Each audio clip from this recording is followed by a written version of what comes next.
Hello everybody. Today we're going to do lesson 8, and this is on a topic that is a huge part of 6th grade called ratios. So I'm going to give you the brief intro, and we're not going to be doing too much with ratios, but just enough to really get like your feet wet a little bit, with kind of seeing what they're about and what we're talking about when we're talking about ratios. You hear it a lot. It's used a lot, so it's really important. So we're going to do like the very basics, foundational skills, basically, of ratios. So let's look at the unlock the problem to kind of get into this. Max sells bouquets of roses. There are 3 yellow roses and 2 red roses. What is the ratio of yellow to red roses? So a ratio is just a comparison of 2 numbers. That's it. So, for example, if I was going to say the ratio of boys to girls in our class, I would be comparing the number of boys to the number of girls in our class. So ratios, in that sense, are very, very simple. We're just comparing 2 numbers. Where it gets tricky is the fact that ratios can be represented as fractions, and then, people who have trouble with operations with fractions then struggle a little bit. But besides that, ratios are pretty simple. So a ratio is expressed by comparing one part to another, such as 4 feet to 20 toes, or 3 yellow roses to, so we're talking about, here they were saying 4 feet to 20 toes. Basically, they're saying on 4 feet, there would be 20 toes, right? In this case, we're looking at 3 yellow roses to the total. So how many roses are there all together in Max's bouquet? He's got 3 yellow and 2 red. So there's a total of 5 roses in the bouquet. So in this case, we're just going to fill that in with 5 roses. And I'm going to explain a little bit more here.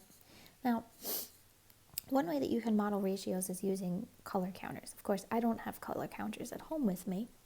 However, we can kind of use this visual here to help us see what they're talking about. You can look at the 3 counters to represent yellow as one color, and then the other color here, the other side, to represent the red, right? So you have 3 yellow and 2 red. So here's how we do ratios. There's 3 different ways to write ratios, okay? The first way is to write the word to. The ratio of yellow roses to red roses. So what you have to do is the order has to stay the same. That's the most important part here. The order must stay the same. So what do I mean by that? I mean that if we are finding yellow to red, when I write the numbers, it has to be in the same order, yellow to red. I can't put red before yellow. So, the 3 different ways, I have 3 yellow roses, right? So one way I can do this is I can write 3, 2, 2. The 2 is for red. The other way is to write the 2 dots here like this, and that is a sign that means a ratio. So this means 3 to 2. And then the final way is to write it as a fraction. So whatever number you're comparing first, that's your numerator. And then the second one is your denominator. So 3 to 2. Okay, so these are the 3 different ways. So let me show you what I do. I always take the ratio I'm supposed to write, and I write it out in words first. So yellow to red. So what I do is I like to write my ratios with this little symbol. If I'm given a choice to use whatever I want, that's the way I usually go. So yellow to red. And then I can fill in the numbers. You can also write it in whatever way you want. So it could be yellow to red, or as a fraction, the final way, yellow to red. Those are the 3 ways to write ratios. And then you would just replace them with the numbers, the actual numbers. Now, in the example above, we compared a part to a part, but you can also use a ratio to compare a part to a whole, or a whole to a part. So for example, we're going to look at this to get our numbers, but we're going to show a ratio of red counters to total counters.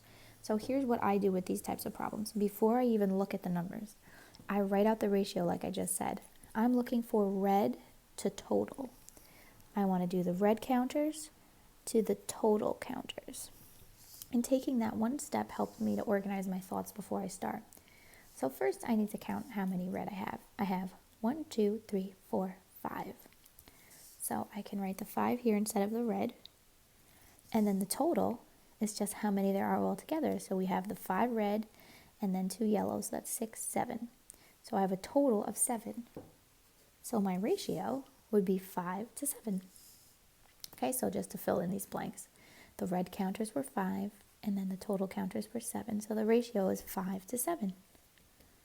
I could also choose to write that as 5 to 7 or 5 to 7, whatever way you prefer. Okay? So let's turn the page and take a look at more ratios.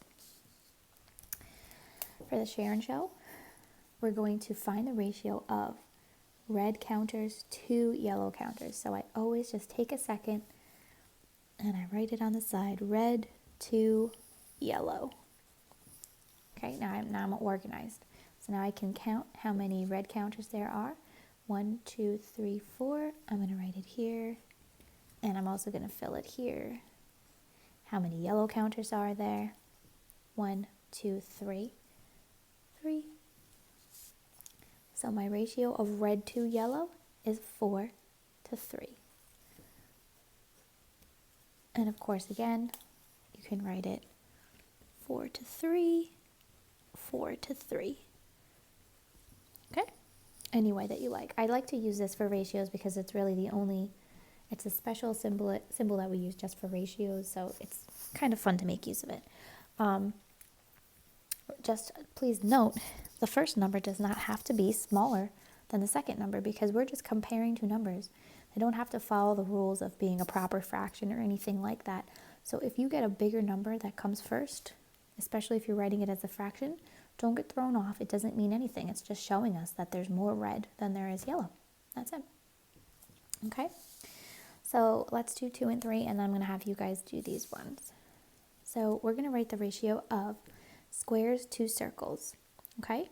So it's kind of already written the way that I write it, but I'm still going to just write it just because I like to use my symbol, squares to circles. So there are 4 squares and there are 2 circles. So this is a ratio of 4 to 2. What this means is that for every 2 circles there are 4 squares, or for every 4 squares there are 2 circles, however you want to think about it.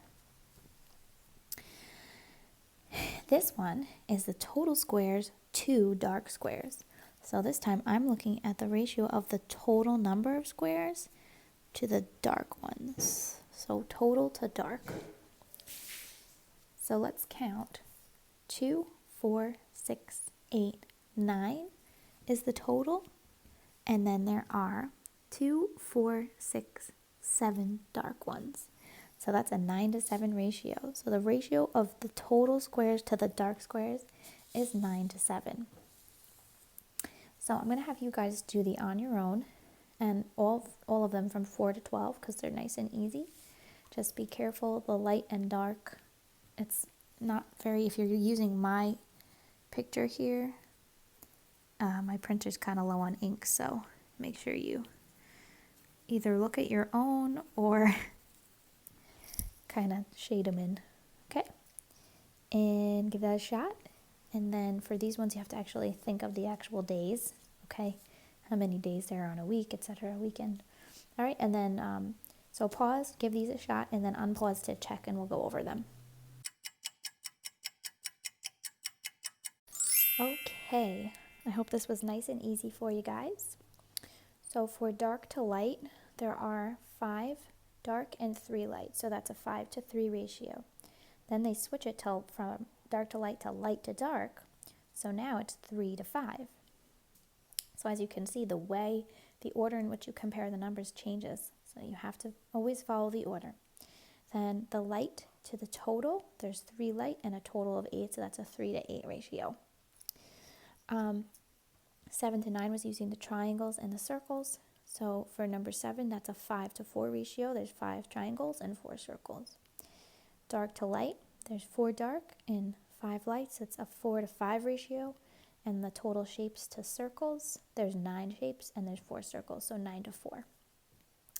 Numbers 10 to 12, hopefully nobody got these ones wrong. Weekdays to weekend days, so that's 5 weekdays and 2 weekend days. That's a 5:2 ratio. Weekend days to the days in a week, there's 2 weekend days and 7 days in a week, so 2:7. And then finally, you may have had to check to look up how many days are in January. If you don't know, there's 31.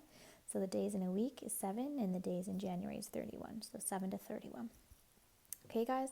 And remember, you can write your ratios however you'd like. This is just my personal preference.